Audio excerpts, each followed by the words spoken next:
ఉచిత పథకాల పేరుతో రాష్ట్ర ఖజానాను ఖాళీ చేసి ఉన్న సొమ్ముని పేద ప్రజలకి పప్పు బెల్లాల పనిచేస్తున్నాడు జగన్మోహన్ రెడ్డి. ఆ విధంగా రాష్ట్ర ఖజానాని నాశనం చేసి రాష్ట్రాన్ని అధోగతి పాలు చేసి 10 ఏళ్ళు వెనక్కి నెట్టేశాడు అని చెప్పి విమర్శించిన లోక్సత్తా నారాయణ కానీ, ఎవడి సొమ్ము ఎవడికి ఇస్తున్నాడు, పేద ప్రజల సొమ్మే కదా పేదలకు ఇస్తున్నాడు, బటన్ నొక్కడానికి ఈ సీఎంఏ ఉండాలా, ఎవరైనా బటన్ నొక్కుతారు కదా, అందులో గొప్పేముంది అని విమర్శించిన నిమ్మగడ్డ రమేష్ కుమార్ కానీ, అలాగే జగన్మోహన్ రెడ్డి గారు సీఎం అయిన దగ్గర నుంచి ఆయన పథకాలని ఆయన తీరిని విమర్శించిన అపర మేధావులు ఐవై కృష్ణారావు, ఎల్వి సుబ్రహ్మణ్యం లాంటి వారు కానీ అవకాశం వచ్చినప్పుడల్లా ఉచిత పథకాలను ఫ్రీబీస్ పేరుతో రాష్ట్ర ఖజానాన్ని ఖాళీ చేసేస్తున్నాడు జగన్మోహన్ రెడ్డిని వివిధ వేదికల మీద నుంచి విమర్శిస్తూనే ఉన్నారు. వీళ్ళందరూ కూడా మేధావుల ఫోరము, సిటిజన్ల ఫోరం అంటే రకరకాల వేదికల మీద ఏర్పాటు చేసుకొని జగన్మోహన్ రెడ్డి గారిని విమర్శించడమే పనిగా పెట్టుకున్న అపర మేధావులందరూ కూడా ఇప్పుడు ఎందుకు మౌనం వహిస్తున్నారు, ఏ విషయంలో మౌనం వహిస్తున్నారని ఒక్కసారి మనం పరిశీలిస్తే, జగన్మోహన్ రెడ్డి గారి సంక్షేమ పథకాల ఖర్చు ఏటా 75,000 కోట్ల రూపాయలు. ఈ 75,000 కోట్ల రూపాయలని ఎటువంటి ఇబ్బంది లేకుండా 2 ఏళ్ల కరోనా కష్టాన్ని కూడా దాటి విజయవంతంగా అమలు చేస్తున్న తీరు ప్రతి ఒక్కరి ఆశ్చర్యపరిచింది. అని ఎక్కడి నుంచి చేస్తున్నాడు, ఏం చేస్తున్నాడు అని ప్రశ్నించకుండా ఆ పథకాలని, ఏ పథకాలు అయితే ఉన్నాయో, ఏ పథకాలను అమలు చేస్తున్నాడో ఆ పథకాన్ని దిగ్విజయంగా అమలు చేసిన తీరు ప్రతి ఒక్కరూ కూడా అభినందిస్తూ ఉన్నారు. ఆ విషయాన్ని పక్కన పెడితే, ఈ ఉచిత పథకాల వలన రాష్ట్రం ఉత్తర కొరియా అయిపోతుంది, నైజీరియా అయిపోతుంది, శ్రీలంక అయిపోతుంది విమర్శించిన ఈ అపర మేధావులు ఎప్పుడూ కూడా పచ్చ మీడియా చెప్పినట్లు వాళ్ళ బాటలోనే వీళ్ళు కూడా విమర్శించిన తీరు మనం ఒకసారి గమనించవచ్చు.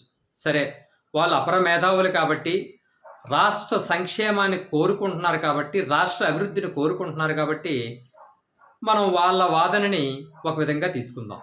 సరే, ఏ ఉచిత పథకాలు ఇవ్వకున్నా 2014 నుంచి 2019 వరకు రాజధాని నిర్మించకపోయినా, అలాగే 14 సంవత్సరాల కాలంలో ఏ కాలంలో కూడా మిగులు బడ్జెట్ను చూపించకుండా లోటు బడ్జెట్ను మాత్రమే చూపించిన చంద్రబాబు నాయుడిని వీరెందుకు ప్రశ్నించరు?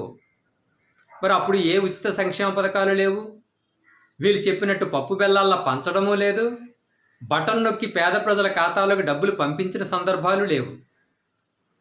వీళ్ళు మోస్తున్న చంద్రబాబు నాయుడు రాష్ట్ర సంక్షేమ రథసారథి, రాష్ట్ర అభివృద్ధికి ఆయన తప్ప ఇంకోరెవరూ పనికిరారు వీళ్ళ మాటల్లో. ఆయన సంపదని సృష్టిస్తాడు. మరి అంత సంపదను సృష్టించిన చంద్రబాబు నాయుడు కాలంలో లోటు బడ్జెట్ ఎందుకుంది, మిగులు బడ్జెట్ ఎందుకు లేదు, రాష్ట్రం అంతగా ఎందుకు అభివృద్ధి చెందలేదు? ఆయన మాటల్లోనూ చేతల్లో కాకుండా మాటల్లో చెప్పిన అభివృద్ధి చేతల్లో ఎందుకు లేదు? దానిని వీరు ప్రశ్నించిన దాఖలాలు లేవు. 2014 నుంచి 19 సంవత్సరాల కాలంలో ఆర్థిక శాఖ మంత్రిగా తెలుగుదేశం ప్రభుత్వంలో పనిచేసిన, చంద్రబాబు నాయుడు కాలంలో పనిచేసిన ఆర్థిక శాఖ మంత్రి యనమల రామకృష్ణుడు చెప్పిన మాట ఏంటంటే, అప్పులు తెస్తే కానీ 1వ తారీఖున జీతాలు ఇచ్చే పరిస్థితి లేదు. మరి ఈయన సంపదను సృష్టించాడు కదా, మరి అప్పు తెస్తే కానీ జీతాలు ఎందుకు ఇవ్వలేకపోయారు అని ఈ అపర మేధావులు ఎవరైనా ప్రశ్నించారా? ప్రశ్నించరు. ఎందుకంటే వీళ్ళు చంద్రబాబు నాయుడిని మోయడం తప్ప, భుజాల మీద పట్టుకుని మోయడం తప్ప, ఆయన చేసిన లోటు కానీ, ఆయన చేసిన దుర్మార్గాలు కానీ ప్రశ్నించిన దాఖలాలు ఎక్కడా లేవు. సరే, వీళ్ళందరూ కూడా ఇప్పుడు జగన్మోహన్ రెడ్డిని ప్రశ్నిస్తున్నారు, బాగానే ఉంది. వీళ్ళు అప్పుడు ప్రశ్నించలేదు, ఇప్పుడు ప్రశ్నించారు, ఓకే. మరి ఇప్పుడు తెలుగుదేశం ప్రభుత్వం, జగన్మోహన్ రెడ్డి గారు తన సంక్షేమ పథకాలకి 75,000 కోట్ల రూపాయలు ఏటా ఖర్చు పెడితే, ఇప్పుడు తెలుగుదేశం విడుదల చేసిన మేనిఫెస్టోలో 1,40,000 కోట్ల రూపాయలు సంవత్సరానికి అవుతాయి. అంటే జగన్మోహన్ రెడ్డి ఇస్తున్న సంక్షేమ పథకానికి డబుల్. వీళ్ళు చెప్పిన మాట ఏంటంటే, ఆ సంక్షేమ పథకాలు ఏవి ఆపం, నవరత్నాలు ఏవి ఆపం, ఇవన్నీ కూడా ఎక్స్ట్రాగా మేము ఇస్తామని చెప్తున్నారు. అంటే ఎన్ని వేల కోట్ల రూపాయలు, ఎన్ని లక్షల కోట్ల రూపాయలు అదనంగా ఖర్చు అవుతాయో వీళ్ళకి తెలుసు. వీరు తెలియని అమాయకులు కాదు, ఎందుకంటే అపర మేధావులు కాబట్టి.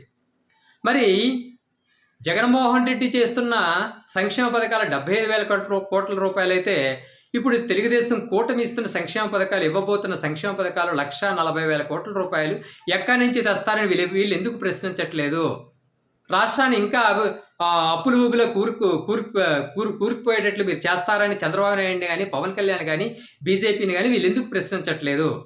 వీరు అపర మేధావులు కదా, వీళ్ళకి అర్థమవుతుంది కదా, మరి ఎందుకు ప్రశ్నించట్లేదు? అంటే వీళ్ళు ఇవన్నీ తెలిసినా కూడా మేము జగన్మోహన్ రెడ్డిని మాత్రమే ప్రశ్నిస్తాము, బటన్ నొక్కి సంక్షేమ పథకాలు పేద ప్రజల ఖాతాల్లోకి వేయడం అనేది చాలా తప్పు, అది చంద్రబాబు నాయుడు వేస్తే రైట్ కానీ జగన్మోహన్ రెడ్డి వేస్తే తప్పు.